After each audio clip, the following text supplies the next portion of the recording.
Eu quero convidar o Rodrigo Simões aí para mostrar a sua visão de desenvolvimento. Obrigado, Nassif. Agradecer a oportunidade de estar aqui. Só uma correção, não é da CEDEPLAR, é do CEDEPLAR, que é o Centro de Desenvolvimento e Planejamento Regional da Universidade Federal de Minas Gerais. É só que saiu aí. Eu adoraria ficar debatendo com o Alexandre. A gente podia ficar aqui até ano que vem, que nós dois não chegaríamos a um acordo, e nós dois somos economistas e trabalhamos com o desenvolvimento regional. Eu estava mostrando, quando o Alexandre começou a falar, eu falei, já sei onde é que isso vai chegar. Aí eu cheguei e mostrei para o Nassif aqui, ó, esse aqui é um artigo que saiu na Regional dos Estados Unidos com a Ana Hermeto, ano passado, que mostra, usando o modelo hierárquico, estimado por ALS e estimado por uma verossimilhança, mostrando microdados para indivíduos, atributos individuais, e no segundo nível, os atributos municipais, habilidades urbanas, que mostra exatamente o contrário do que você falou. Então, assim, não estou eu certo e não está o Alexandre certo. Né? E não tem certo nesse negócio. O bacana, o mais legal desse negócio falando de economia, é que isso não tem certo. E quando ele fala exatamente o contrário, que fique claro, eu sou professor, tá? Eu não estou contra a educação, não. Porque senão fica parecendo que eu estou contra a educação. Eu, além de viver disso, eu acredito que é isso que conta, concordo com ele. Só que algumas das conclusões que ele chega ali, eu não seria, vamos dizer, tão radical, porque eu acho que tem um outro lado dessa brincadeira, que é a demanda. Né? Existe demanda para o trabalho também. Não é apenas atributo pessoal que tem de rendimento. Mas eu não vou entrar, infelizmente, não vou entrar nesse debate. Eu vou apresentar outra coisa, que era a ideia, não também dos sucessos específicos, de casos específicos, mas é o resultado de uma pesquisa grande que a gente fez a partir de 2005, quando o Dr. Ariel Pares estava no Ministério do Planejamento, junto com Tânia. Na época, Tânia tinha vindo do desenvolvimento do Ministério da Integração, Tânia Bacelar, a professora Tânia Bacelar. Ela entrou em contato com o CEDEPLAR, o professor Campolina Diniz, e a gente começou a fazer alguns estudos para o Ministério da Integração e depois para o Planejamento. Basicamente, esse trabalho que eu vou apresentar aqui hoje, a caracterização da rede de cidades, né, com uma visão prospectiva da hierarquia urbana brasileira, foi derivado de um primeiro trabalho que foi feito pelo Ministério do Planejamento, que era uma nova regionalização brasileira com vistas ao planejamento, que era para poder embasar o PPA de 2007, 2011 e os planos de médio e longo prazo, 2015, 2020, do Ministério do Planejamento. Aí no meio do processo, tem mais ou menos umas 200 pessoas do Brasil afora contratadas, tal. Aí assim, no meio a gente lá montando a carteira de investimento, aí aparece o PAC. Aí surgiu o PAC. Na hora que surgiu o PAC, inverteu todo o processo, a carteira de investimento passou a ser o PAC, e a gente começou a avaliar quais seriam os impactos do PAC do ponto de vista regional e a regionalização levando em consideração isso. O trabalho, obviamente, teve um nível de abstração grande, né? Chegamos em sub-regiões, 119 sub-regiões do Brasil, levando em consideração a entrevista de pessoas e tal, e abriu uma brecha para a gente fazer um estudo, aí já para a Secretaria de Ação Estratégica do Governo, na época do Magabeira, com o Ariel, que foi o seu secretário executivo do Ministério. Ele foi contratado para a gente poder identificar na rede urbana brasileira quais seriam aqueles. Primeiro, quais seriam os impactos daquela brutal carteira de investimento que estava acontecendo, PAC 1, PAC 2, e depois, aí quase que subverte de novo a estrutura, que é o pré-sal. Quando entra com os investimentos do pré-sal, aí avacalha tudo, aí você tem que colocar mais uma quantidade de investimento, isso tem um impacto regional, como o próprio ministro falou, muito grande, a gente vai ver um pouco um dado específico ali, e identificar essa rede urbana, montar uma carteira de investimentos até 2030, uma carteira escalonada, 2011, 2014, 2014, 2020, 2020, 2030, com efeito escalonado e tal, utilizando um modelo de equilíbrio geral computável, que é um modelo, qualquer coisa como 1 milhão de equações, 300 mil variáveis, não é coisa para amadores, senão eu não sei nem chegar perto. Eu tenho que confessar que eu pego o resultado, tem um modelo de consistência macroeconômica por trás, um modelo que foi montado, que a gente já utilizou com consultoria da Monash University, o modelo do estilo do Willis, lá de Illinois, então é um modelo todo montado, que a gente tenta captar quais seriam os impactos desse brutal conjunto de investimentos dentro dentro da estrutura urbana brasileira, que é um pouco que eu vou apresentar aqui no sentido geral. Eu até trouxe aí alguns mapas mais específicos, de alguns resultados regionais mais explícitos, mas eu vou apresentar mais no sentido geral com que eu tenho pouco tempo, tentar não ser muito acadêmico, porque é bem difícil, né? Mas é um pouco apresentar isso, uma visão prospectiva para até 2020, o que pode acontecer com a rede urbana brasileira. Né? A ideia de rede de cidades, né, que é a estrutura que organiza o território, né, e ela vai ser o substrato material que vai condicionar esse território. E sobre a rede urbana, atuam políticas públicas, agentes sociais, econômicos que vão compor a sociedade. Essa é a definição do REGIC. REGIC é a publicação do IBGE, Região de Influência das Cidades, que foi reeditada após 14 anos. Eu gostaria até de fazer aqui um elogio público ao IBGE, é difícil a gente fazer elogio ao governo, mas um elogio público ao IBGE pela qualidade dessa publicação. A publicação foi coordenada pela doutora Maria Lúcia Castelo Branco e tendo como grande, vamos dizer, motor técnico conceitual a professora Evangelina, que acabou de aposentar do IBGE, mas é uma publicação que todo mundo deveria ter. Eles divulgaram tudo, divulgaram a base de dados, entregaram, assim, não, eles esconderam só um pouquinho lá do modelo de rodar a rede, mas eu consegui descobrir o que eles tinham feito. Mas assim, está muito bem feito e muito generoso, né? Está muito bem feito. Os equívocos que a gente consegue identificar são pontuais e derivados de alguma especificidade do modelo. Mas assim, é uma publicação muito legal. E ele dá, de certa forma, a hierarquia urbana brasileira em 2007. Né? E esse Região de Influência da Cidade é um grande trabalho, merece ser divulgado e merece ser enaltecido.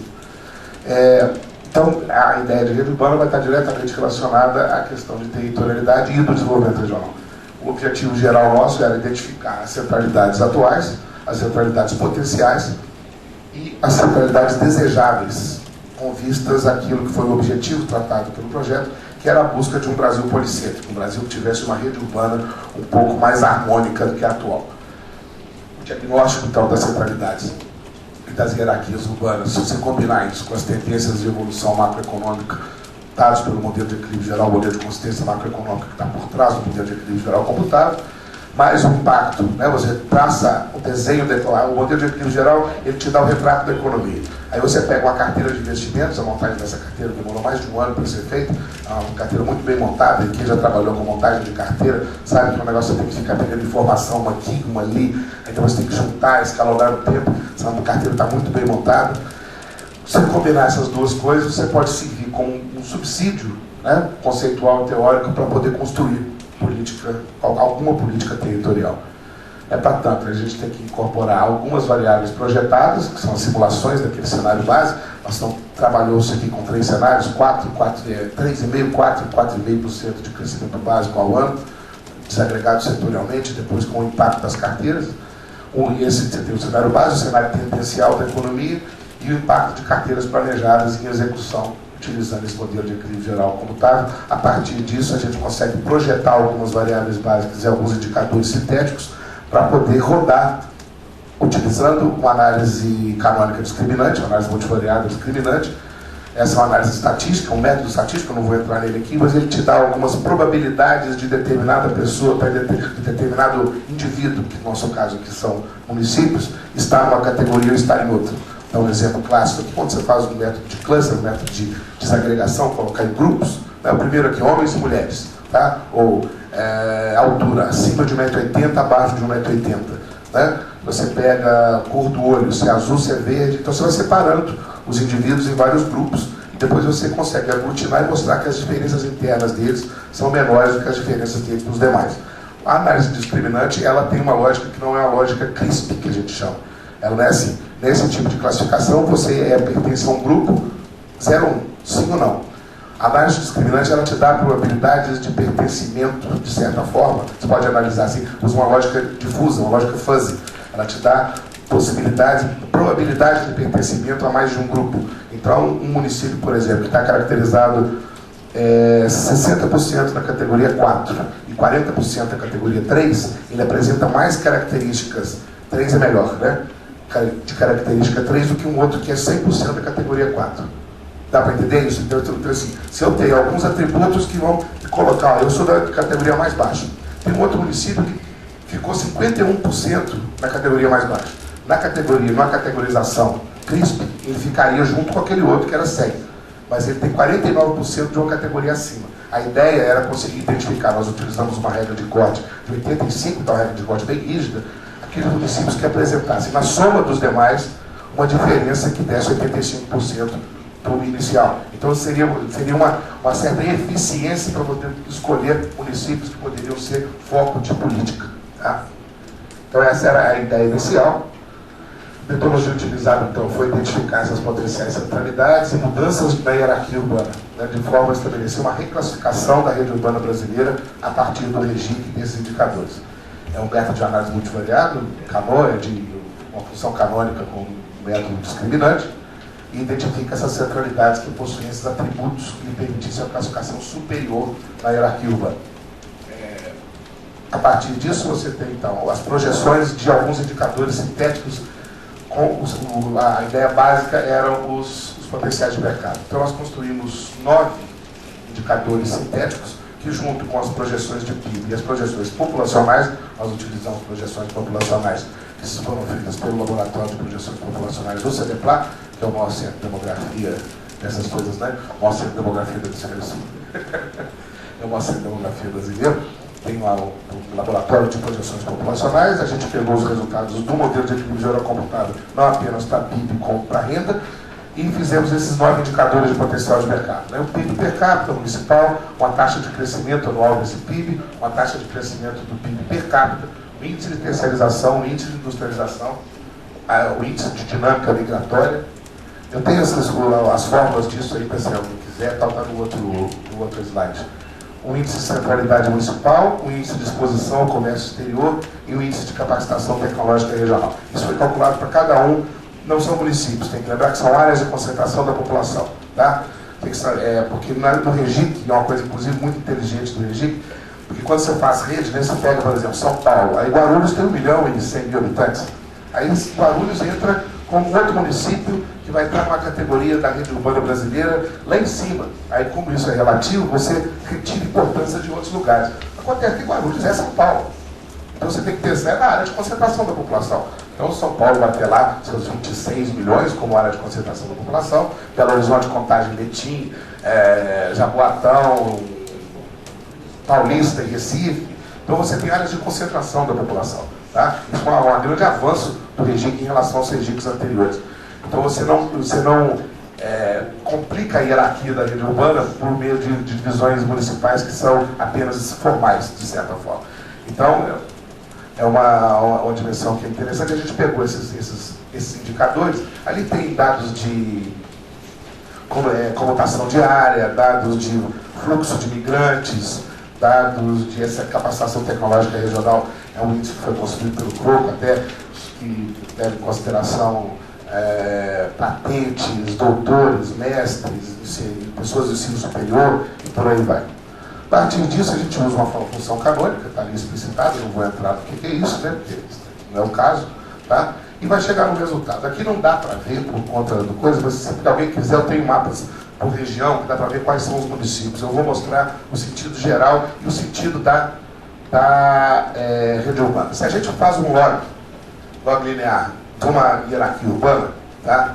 O que quer dizer hierarquia urbana? Um município que tem tantas mil pessoas, o segundo município na hierarquia vai ter uma proporção disso, utilizando a lei, que pode ser uma lei de Zip, que é o nosso caso aí, não pode usar a lei de Grotius, por aí vai. Você consegue mais ou menos chegar numa reta. Uma hierarquia urbana absolutamente homogênea, né? Seria mais ou menos assim. O que eu vou apresentar aqui não está em escala, tá? Tá, Alexandre? Eu exagerei, porque senão fica tudo pertinho ali. Mas o que acontece no Brasil? Essa é a hierarquia urbana homogênea, uma hipotética, tá? Como é que é a hierarquia urbana dos Estados Unidos? É uma coisa mais ou menos isso. Você tem uma pequena barriga, tá? Você tem alguns municípios grandes e alguns municípios pequenos, e uma pequena barriga. O que quer dizer isso? Na hora do ajuste disso aí, né, o ajuste dessa curva, você vai ter um certo leque de cidades médias. Se você ajustar a curva, o valor dos Estados Unidos, eu exagerei muito, eu podia ter colocado um pouco mais baixo. No valor de um dos Estados Unidos chega a 98 em 2000. Tá? O que acontece com o Brasil na mesma época? É lá embaixo. O Brasil tem mais de 20 aglomerados de população com mais de 1 milhão de habitantes e uma quantidade absurda de municípios muito pequenos. né? Você tem um pequeno número, relativamente, de cidades médias. O bloco intermediário da hierarquia urbana é pouco desenvolvido, vamos dizer, isso em 2000. O que aconteceu em 2007, 2010, desculpa, com os resultados do censo? Essa barriga está diminuindo, nós estamos aproximando de uma hierarquia urbana mais homogênea, mais harmônica, tá? E as nossas projeções, nós fizemos essa projeção até 2020, essa barriga diminui ainda mais. No sentido da diminuição aí, né, a gente está ficando, nós estamos criando uma rede urbana que é mais harmônica. Nós estamos aumentando o número de municípios médios no Brasil. Isso tem uma consequência de desenvolvimento regional e a consequência de qualidade de vida fundamental no Brasil, nós temos que tomar muito cuidado com isso. O que eu estou querendo dizer? Se você pega ali em 2007 as regiões de influência da cidade, ali está por polos, não são todos os municípios, são polos que vêm do estudo de regionalização que foi feito por PPA, lá do Ministério do Planejamento. Ali estão os polos. Polos de Belém e São Luís, Belo Horizonte, Brasília, Goiânia, Uberlândia, é um polo só, Cuiabá, Campo Grande, Curitiba, Porto Alegre, Fortaleza, Manaus. Ali tem um número de municípios que estão presentes em cada um. Essas hierarquias urbanas do REGIC, eles apresentam a hierarquia em 11 e a hierarquia em 5. Tá? Dá para dizer, eu tenho 5 por 11 também, só que o resultado é menos, vamos dizer assim, gritante. Tá? Olha o que está acontecendo. Ali está 2007 e 2020. Tá? Quando a gente pega a carteira de investimento, a carteira intencional de investimentos e compara o número de municípios em cada um. O centro local são os municípios mais baixos na hierarquia urbana e as metrópoles são os mais altos. 5, 4, 3, 2, 1. Ali dá para comparar, mas eu tenho um quadrinho aqui que dá para ver muito claramente o que está acontecendo com o Brasil. Você está tendo uma brutal redução do número de centros locais. Isso aí projetado, tá? Se a gente levar em consideração esse modelo da rede urbana, que levar em conta aqueles indicadores, o modelo de equilíbrio geral computável, blá, blá, blá, blá, blá. Tem uma brutal redução do número de cidades médias, de cidades pequenas no Brasil, sem a explosão do número de metrópoles e capitais regionais. O que nós estamos aumentando é o número de cidades médias. Nós estamos aumentando os centros de zona e os centros subregionais. Não era aqui que vai de 1 a 5, nós estamos aumentando o número de municípios na categoria 4 e na categoria 3. Você está qualificando essa rede urbana, está aumentando o número de municípios com maior número de população. Se a gente pega essa projeção, e eu tenho esse número de 2000 para 2007, isso também dá isso. Se você pega a última REGIC, que é de 93, em relação a de 2007, o movimento é o mesmo. A projeção com essa grande... E isso no momento, se você pegar 93 até 2007, é o momento de pouco crescimento brasileiro. Né? Um momento de taxas de crescimento muito baixas, e a gente sabe que desconcentração regional, ou qualquer tipo de modificação estrutural no Brasil, se dá na margem. Você não tem grandes movimentos de esvaziamento de áreas, você não tem desindustrializações específicas concentradas, né?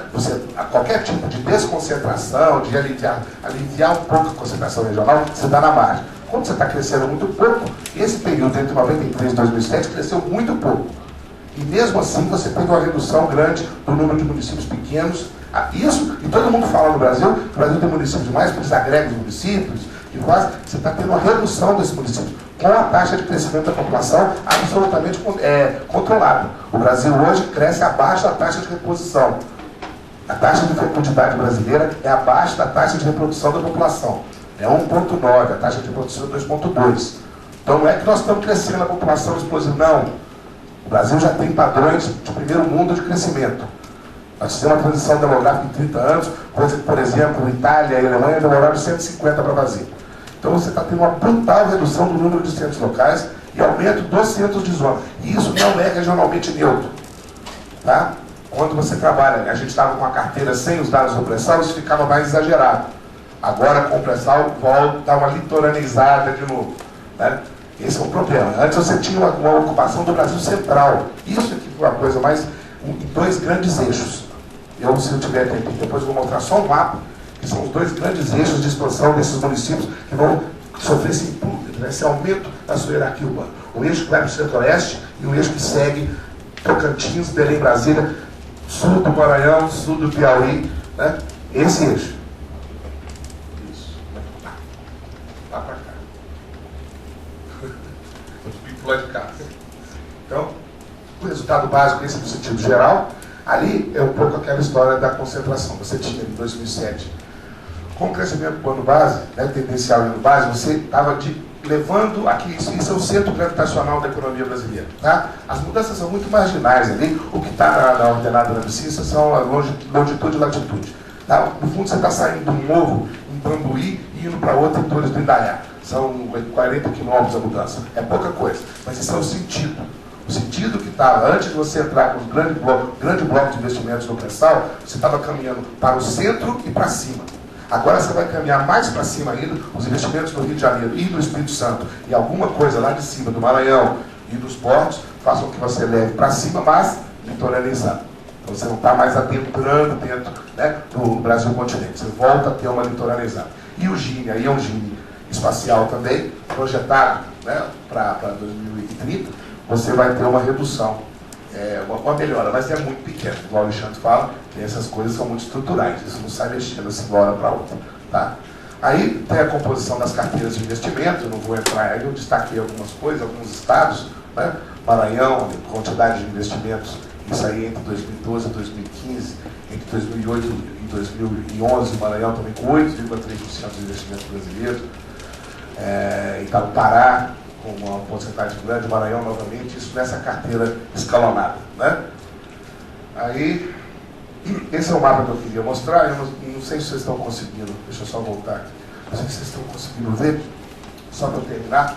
Esses municípios destacados, eles são os municípios que ganhariam, que são sedes de polos econômicos, tá? Não é qualquer município, todos os municípios ganham, tem um mapa ali do Colônia, do Brasil quase todo, tal, mas eles são sedes de polos econômicos, e que vão estar ganhando hierarquia urbana. No fundo, eles vão estar passando de 4 para 3, são os municípios maiores. Tá?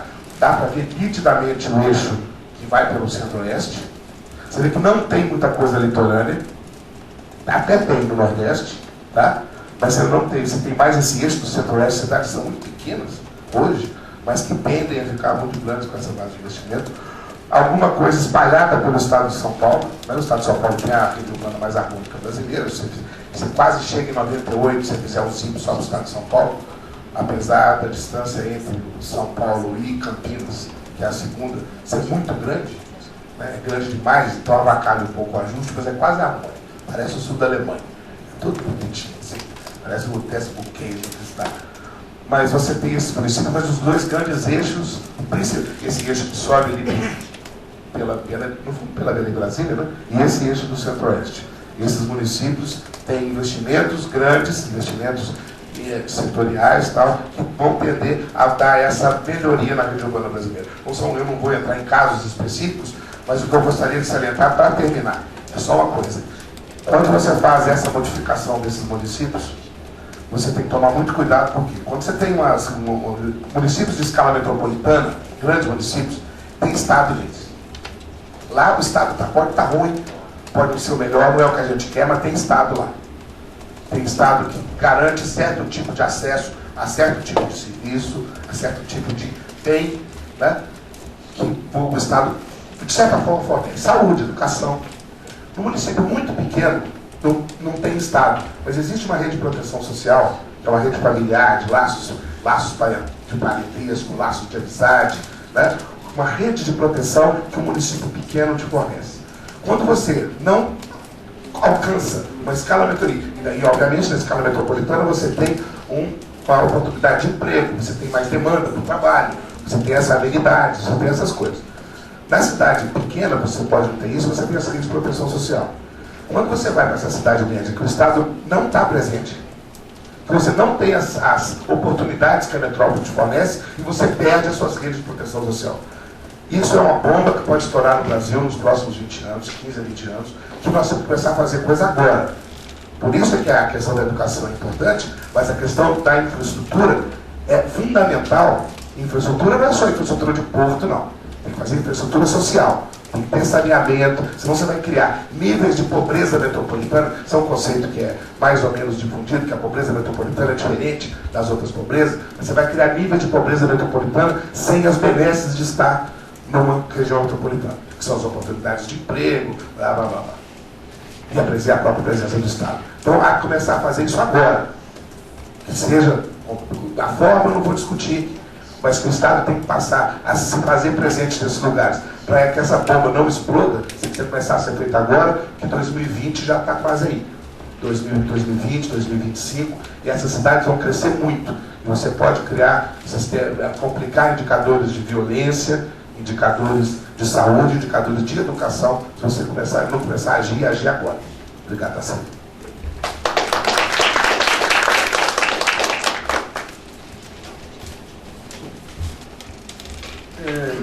Bom, vamos abrir para as questões. Deixa eu abrir o microfone aí.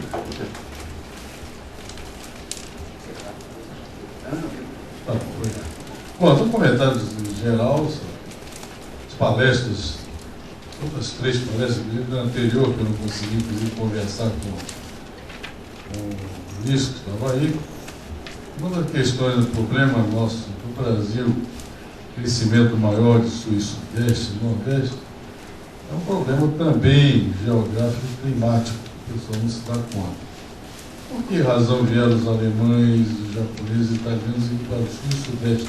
Exatamente a questão climática também, é importante. Isso a pessoa tem que falar. Não é só um problema dizer, lá teve escravo. Você vê que agora, quando você começa a melhorar um pouquinho a questão do transporte, começar a vir gente para o sul e sudeste, tem gente voltando para o nordeste. Uma das coisas que o Brasil precisa melhorar é a questão do transporte, inclusive a questão de hidrovias, isso é fundamental para nós, e a parte do transporte costeiro, que é muito mais barato que o transporte de caminhões. Muito mais barato. Por isso que muitas vezes nós não conseguimos exportar os nossos produtos, não é só a questão da taxa de câmbio, que é outro problema também, mas a questão também que só o transporte dos nossos produtos custa muito caro. Bom, e a questão também é a questão estatística, nós não temos a questão técnica estatística. Na hora que estamos fazendo exames ou críticas relacionadas à parte estatística, temos que examinar o que nós estamos verificando, o que nós estamos discutindo. Por exemplo, você tem uma empresa que tem 5 funcionários e outra no outro município que tem 500. No ano seguinte, de 5 passa para 10. E de 500 passa, vamos dizer, para 600. Então, vamos falar, puxa, não cresceu 100%, não cresceu 100%. Nós temos que olhar essas coisas. Não é bem simplesmente um percentual. Tem que ser um negócio mais técnico, mais maior critério, tá? Critério de lógica. Bom, o nosso professor Rodrigo, falando da questão do município. Hoje nós devemos ter perto até mais de 5.600 municípios. 5.600, mais da metade tem menos de 5.000 habitantes. Mais da metade. Quer dizer, então isso a pessoa precisa verificar que esses casos estão exatamente causando um aumento de carga tributária violenta. Porque essas pessoas não têm recurso para pagamento de nada, de infraestrutura, nem hospital, nem escola, nem nada no Brasil. O que eles podem recolher nesses municípios serve apenas para pagar o salário de prefeito e vereadores. Nós temos de verificar também, discutir esses assuntos. São fundamentais para o crescimento do nosso país. Eu tenho pouco conhecimento, porque eu morei no Brasil inteiro, nasci no Acre, morei no Amapá, em Pernambuco, Rio de Janeiro, São Paulo, Rio Grande do Sul, morei lá. Eu conheço razoavelmente bem esse país. Nós precisamos realmente estudar um pouco melhor e discutir melhor as nossas coisas, nossos assuntos, para que esse Brasil possa crescer e sempre ter benefícios para todos nós, para todos os brasileiros. Essa questão também de igualdade não existe. Eu gostaria de ter, mas as pessoas são diferentes. Não adianta. Um gosta de trabalhar, outros não gostam. Então, a questão da classificação via também a questão do Gini, a questão de salários e ofertas é um negócio muito, tem que ser muito questionado e muito calculado realmente com bastante critério, para que a gente possa saber discutir. Basicamente é isso que eu queria apenas colocar, apenas para deixar o pessoal pensar um pouco. Agora, em relação a pessoas que gostam ou não de trabalhar, elas não nascem com o gênio da polícia, é o ambiente que... Eu gosto. Passei. O Dorival Caymmi nasceu improdutivo ainda.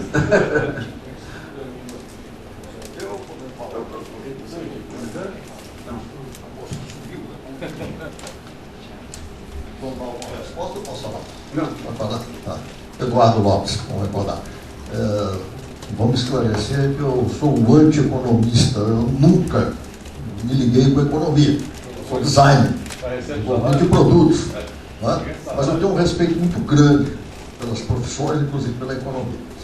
Eu vou aproveitar a dica do Alexandre sobre a questão do Paulo de Camaçari. E aproveitar a presença de um mineiro, né? É mineiro, né? Uai, eu também. Vai? Viu? Você é americano, vai? Eu também sou de lá. Em 1900, eu vou ter que falar de coisa muito antiga, mas vocês vão ver como é atual agora. Em 1966, eu tinha 27 anos lá em Minas Gerais, ele estava batalhando pela criação daquela escola de design. Eu fui o primeiro ali, aluno, professor, coordenador, etc. Hoje é o UENG, Universidade do Estado de Minas Gerais. Bom, em 66, eu fiz parte de uma comissão do governo do Estado de Minas, chamada Comissão Técnica de Desenvolvimento. Eu trabalhava no Conselho de Desenvolvimento, tempo do governador Israel Pinheiro, e o presidente do Banco de Desenvolvimento era Lindenburgo Pereira Diniz. E ali, né, bom, Fernando Roquete Reis, né, lembram-se deles. Bom, havia toda uma política de induzir desenvolvimento, porque na época estava muito em moda as ideias de Gunnar Myrdal. Eu passei a estudar bastante Gunnar Myrdal, porque eu senti que eu tinha que afinar toda aquela ideia que eu tinha de um design indutor de desenvolvimento. Se você vai criar produtos, você está criando empresas novas. E eu tinha que afinar com o que predominava em Minas na época, que era toda uma política de desenvolvimento econômico nas mãos dos economistas. A turma estava forte lá, nessa época. Quase não tinha economista, era quase tudo. Bom, certo é que eu fui nessa comissão, fiz parte dessa comissão, em visita a minúscula cidade de Montes Claros, no norte de Minas, que naquela época era uma pequena cidade gerada ali por causa da pecuária de corte, né? E o resto era um deserto no norte de Minas. Bom, a minha intenção o tempo todo foi procurar, eu era funcionário do governo, procurar iniciativas de empreendimentos locais. Então, na comissão, enquanto entrevistávamos com prefeitos, com vereadores, com políticos, com empresários, associação comercial, industrial, etc., eu perguntava sempre, aqui tem inventor? As pessoas riam, achavam graça, não gostavam nem de responder, porque isso ofende, né? Falar no Brasil inventor, naquela época era terrível. Bom, normalmente diziam, não tem. Um dia eu estava, uma noite, assistindo um sarau, numa fazenda de um médico, e eu fiz a pergunta de novo. O senhor que é médico, eu tenho um médico muito importante lá na região, o senhor conhece algum inventor? Ele pensou, perguntou para um assessor dele lá, você conhece? Ele falou, olha, inventor, não, doutor, mas tem um doido, doutor Niel. Falei, por favor, me leva nesse homem. Era o doido doutor Niel que me interessava, o doutor Niel Fernandes. Eu já prestei várias homenagens a esse cidadão publicando a respeito dele. Muito bom. Fui visitar no dia seguinte, peguei uma Rural Willis do estado, porque eu tinha que atravessar um brejo. E fui parar lá no meio do mato, numa casinha, um casebre, tem camas, tem móveis, e esse sujeito dormia num colchão no chão, e tinha prateleiras repletas de protótipos das suas invenções. Eu fiquei impressionado com aquilo. E outra, ele criou uma coisa que era sensacional para a época, para o local e para a época. Montes Claros não tinha calçamento, aquele calçamento de lajotas meio arredondadas, entrou uma bicicleta, trepidava no rodo. Esse sujeito fez em 1960 e pouco amortecedor para a bicicleta. Uma coisa que só surgiu na bicicleta no mundo uns 20 anos depois. Então eu fiz uma grande campanha lá em prol do seguinte, que valeria muito mais do que criar um distrito industrial no Montes Claros, levando um monte de multinacionais para lá. Eu não sou contra a vida de empresas, não sou xenófobo, não tem nada disso. Tudo bem. Mas se faz o distrito industrial, mas reserva uma pequena parte de espaço, de verbas, para iniciativas desse tipo locais. Se eles tivessem naquela época dado uma força ao seu Antoniel Fernandes para gerar ali, criar que fosse uma pequena ou média empresa de bicicletas, está certo que ele não tinha capacidade administrativa, o Estado daria, não existia Sebrae, mas outros órgãos poderiam estar nesse processo. Eu tenho certeza que o impacto cultural e educacional em todo o norte de Minas ia ser muito, mas muito poderoso.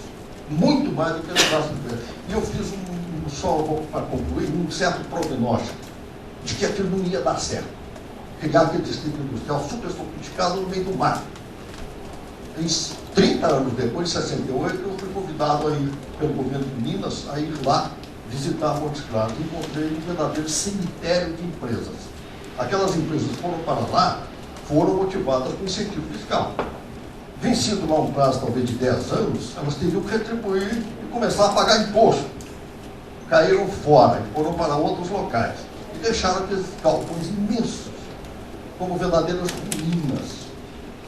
Bom, hoje eu não sei como está, porque eu não voltei lá. Mas eu levantei um protesto sobre isso em 1996, 98, aliás, 30 anos Só depois. esclarecimento, Montes Claros hoje é uma cidade industrial, a terceira do estado. Tirando a região de metropolitana de Belo Horizonte e a região de Fabriciano, perto de Palmeirlândia e Juiz de Fora. Devem ter mudado, mas a ideia Ela chegou e ela continuou. Ela tem um grande polar, é a sede da Biotras, um dos maiores geradores de tecnologia que tem no Brasil. Tem uma fábrica da Alpargata que vai dar 5.600 empregos a abrir agora. Na época, A gente está só com o secretário da Indústria Comércio prometeu na época que ia dar uma revirada no processo lá. Mas essa questão do inventor, eu estou até recuperando agora que os arquivos do Estadão foram digitalizados. Dos anos 80, eu estava no Jornal da Tarde, e apareceu informação do inventor de Itajubá também, que era tratado como um doido.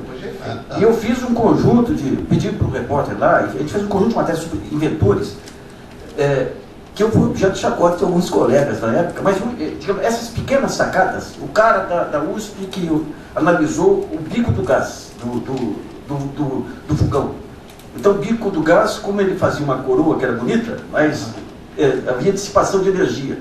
Então, ele bolou pequenas coisas que, digamos, dentro de uma sociedade moderna, não daria um Steve Jobs, obviamente, mas seria um caminho, mas era visto como, tem toda razão, como se instalou. Agora, nós estamos com um pequeno problema de tempo aqui, mas nós vamos atrás da história, depois você passa os dados da história do Antoniel Fernandes aí, eu vou tentar recuperar o professor Pardal, que era como eram chamados os inventores, lá de Itajubá também.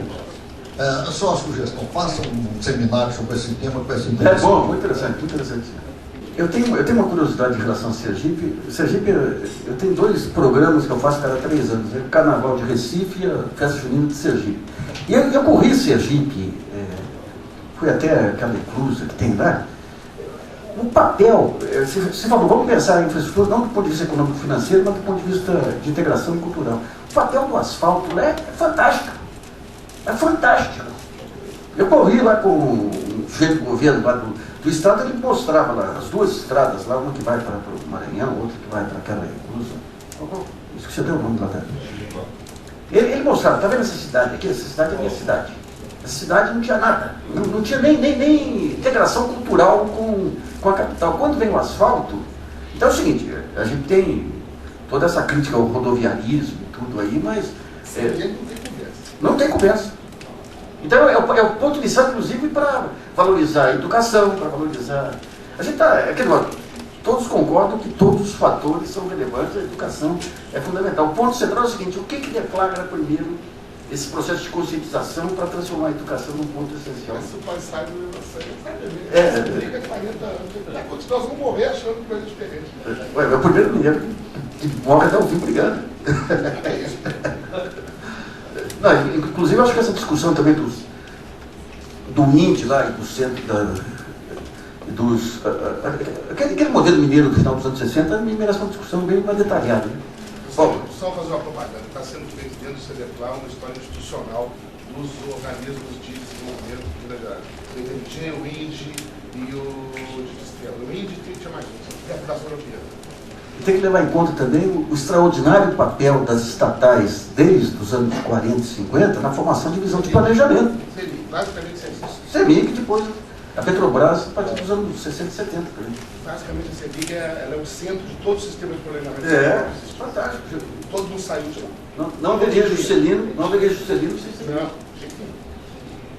Bom dia, meu nome é Paulo Ludmer.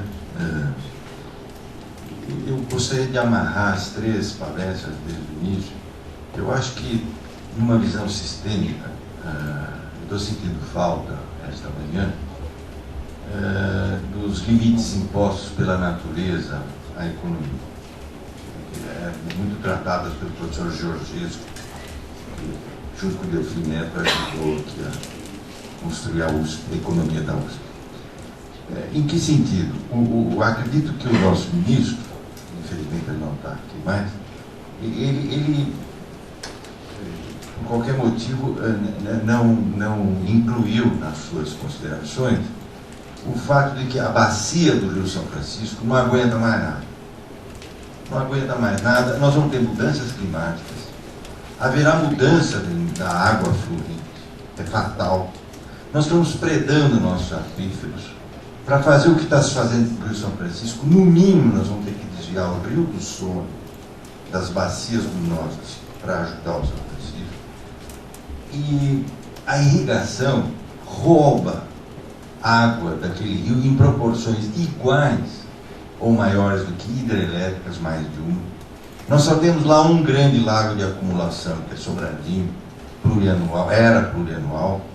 Quando aquele lago baixa, eu já vi baixar a 10% várias vezes o volume. Os ladrões de água para irrigação fazem dutos de quilômetros. A largura do lago é de quilômetros. O lago tem 93 quilômetros. É igual ou maior que o de Itaipu. Os ecologistas não deixam o Brasil fazer lago de acumulação de água desde 1976. As eólicas estão aí para ajudar, e a biomassa de cana, porque não vamos ter mais lago de acumulação. Bom, esse é um lado da questão. O outro lado eu queria, Rodrigo, eu queria dirigir ao Rodrigo uma questão de visão sistêmica. Considerando os limites da natureza, se o município predar a sua água e comprar água no município do lado, que já está no outro estado, o PIB vai crescer. O PIB do município vai crescer. O PIB per capita vai crescer.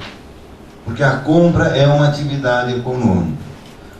Essa obstinação pelo crescimento, sem considerar que natureza que constitui esse PIB, me parece que está faltando a maioria da humanidade, não é só aqui Brasil, nem nós aqui presentes.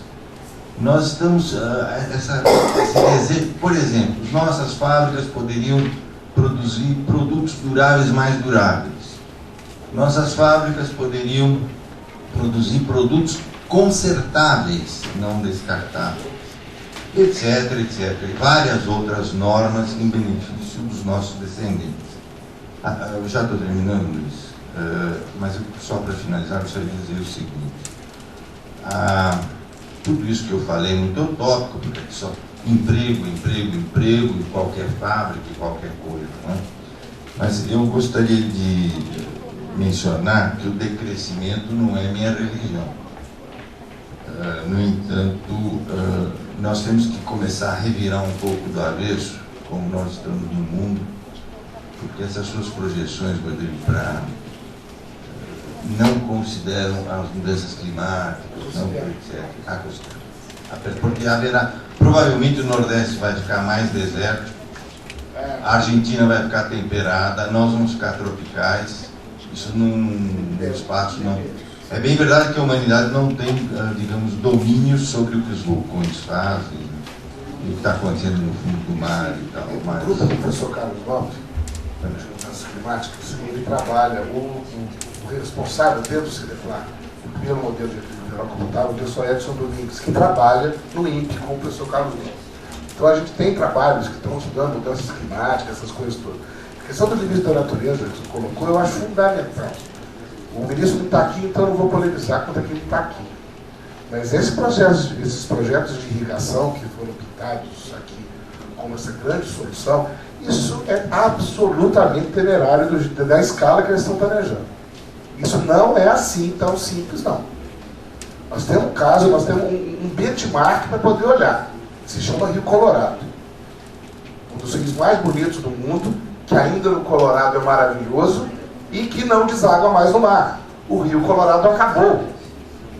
O Rio Colorado só existe pelo derretimento das geleiras ali da região lá do Colorado, que é montanhosa e que tem neves eternas e tal. Ele não chega mais no mar. Os projetos de irrigação drenaram o rio. Ele acabou. Isso vamos olhar para esse lugar, o que aconteceu ali. Eu fiquei muito preocupado, porque outro dia eu estava falando com uma pessoa que era de um órgão importante do governo que tratava de assuntos estratégicos. Eu falei isso, e valeu a pena? Aí eu levantei e fui embora, porque eu não vou discutir nesses termos. Se a discussão é esse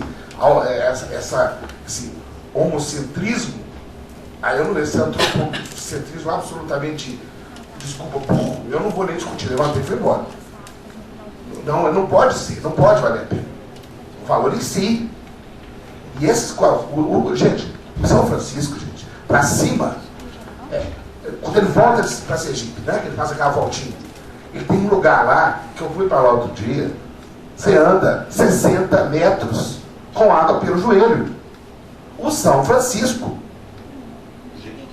O Jequitinhonha, ele é meio perene em alguns lugares, mas na base ele delara. Mas o São Francisco, você anda com água pelo joelho. Então tem que ter calma.